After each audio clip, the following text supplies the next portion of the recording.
So let's start it again at the beginning because you're not hearing this from anybody in the mainstream. Barack Obama is president 2016. Hillary Clinton is expected to be the winner. She then starts, because it starts to get dicey, she's looking for anything she can do to smear Donald Trump. She then starts to put together the Crossfire Hurricane file. The Crossfire Hurricane file is completely discredited. I mean, there's nothing in it that is real. You know, it shows that Donald Trump was with hookers in Russia, that he and Russia have a bank account that are, pinging each other all the time. Remember all of this? Okay. That all came from Hillary Clinton through Crossfire Hurricane Fusion GPS. Fusion GPS puts together the Steele dossier. When she loses, she goes to the White House, and Clapper, who is part of all of this stuff with Hillary Clinton, goes to the White House, and Barack Obama does not want Donald Trump in. He's got to find a way to stop Donald Trump. Hillary Clinton is saying Russia stole the election. Remember? We never say they stole the election. Yeah, you did. All about Donald Trump. He's not a legitimate president. He stole it in collusion with Russia. So Barack Obama is about to get a report, an assessment from the intelligence community. It's called an ICA, Intelligence Community Assessment. And it was about to say there's no collusion with Russia, that Russia was not capable of hacking into anything or doing anything to throw our election. All right. He stops that before it's printed. He's alerted that it's coming in print form. He says, stop, meet me in my office tomorrow. Bring all the players in. I want to have a talk with you. He has a talk with them. I need this to read this way: that Russia did influence the election. Then, after he gets that from he gets a new ICA saying that, yes, they did. Now he can go to the FBI and say, they did. Here's this Crossfire Hurricane. Here's this Fusion GPS. I need you to look at this, from Christopher Steele. Christopher Steele is known by the FBI. They fired this guy. He was somebody who was a source, but he had so discredited himself, he was no longer on the payroll of the FBI. He had been discredited by the FBI. But for some reason, they overlooked that. To make sure that this went through, Clapper releases the Fusion GPS documents to the press. And now it's in the press. Now everybody's talking about it. Now we have to do an investigation on this. As he orders the FBI I want you to look into this. I just want you to look into this Fusion GPS thing, Christopher Steele dossier. That's when not Condoleezza, but Susan Rice writes on her last day, he didn't tell the FBI what to do. He was just making a suggestion that they just do what they should do and they would normally always do. Okay. All right. So there's the seed of all of this conspiracy. When Trump wins, panic sets in. So they've got to do something. All right. So that's what happens. But in the meantime, as they are burying all of this true information and leaking information to the press that brings everybody to Russia, there's another scandal that is happening. And this one is in Ukraine.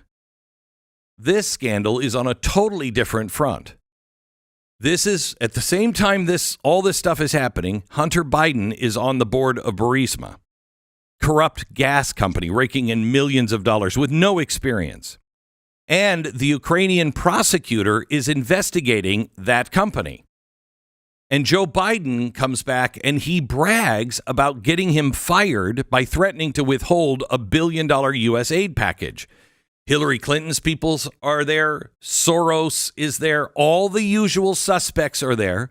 This is a State Department operation over in Ukraine. This is USAID. All of this stuff is happening over in Ukraine. Soon as Donald Trump calls to talk to the new Ukrainian president, and the Ukrainian president says, hey, we have some real problems with Russia, he says, fine, I'll send that to you. But I would really like your help in looking into all the corruption that was going on. Corruption that was perpetrated by whom? The same exact players that were in President Obama's office with all of this. They panic. We really have to stop Donald Trump. So they make up a story that he had said, I'm going to hold back your aid unless you produce this evidence. Pretty much, remember, they always do what they say we're doing. Pretty much exactly what Obama and his group had done in 2016. They're now accusing Trump of doing in Ukraine. You follow? Does this make sense? He's asking them, can you tell me what happened?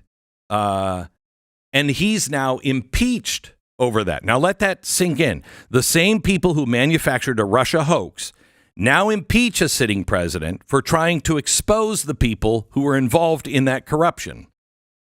It's projection, it's insurance, and it's a cover-up that has to keep covering. But they weren't finished. Before the 2020 election, all of a sudden, a Hunter laptop appears. And what do they say?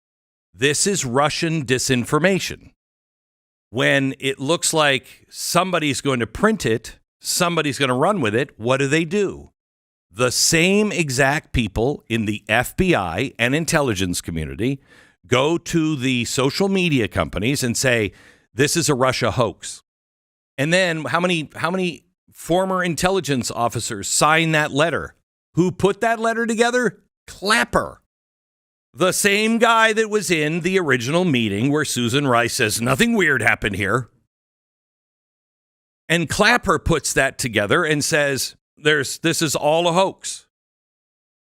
So now they're covering again.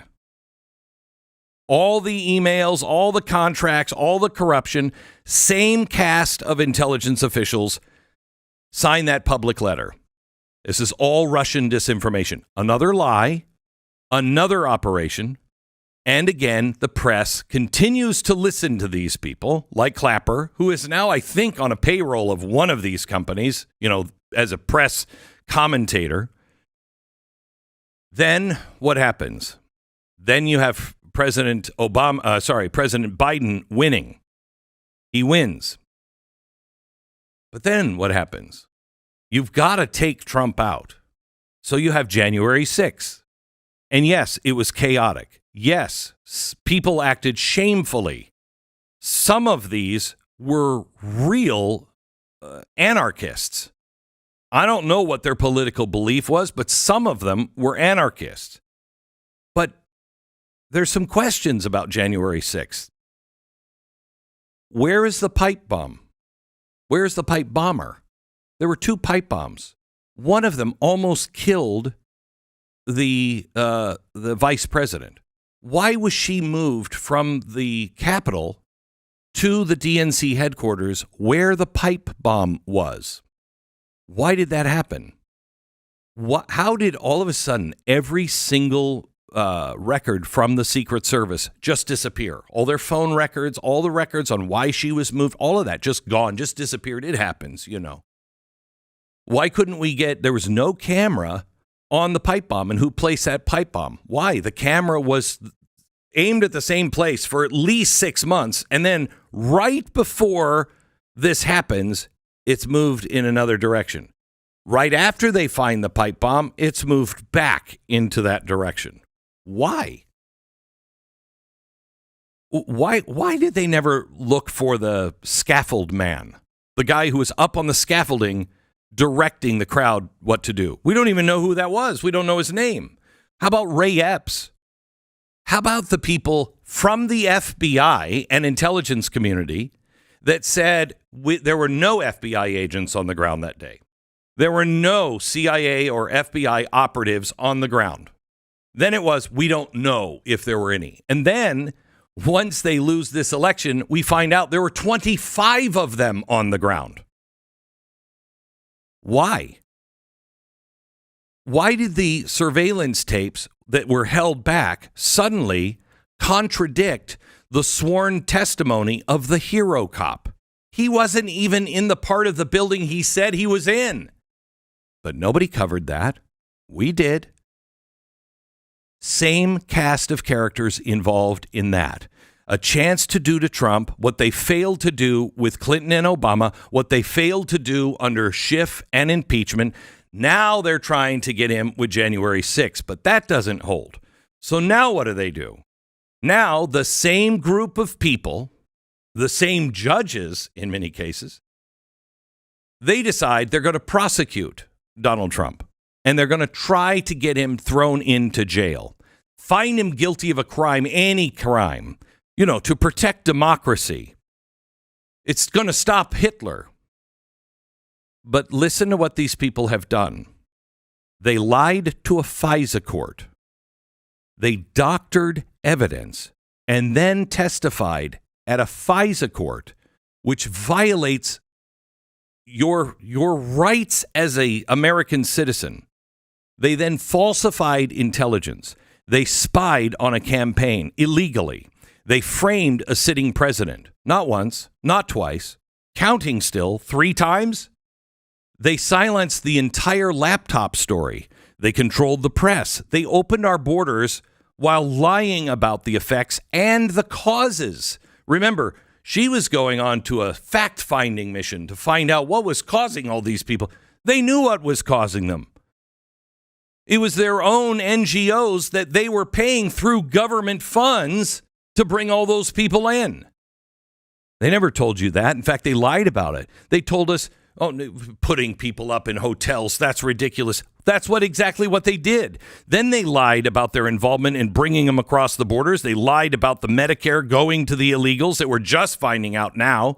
The same people who told you MS-13 gangs and gangs from Venezuela were not happening or they were not dangerous.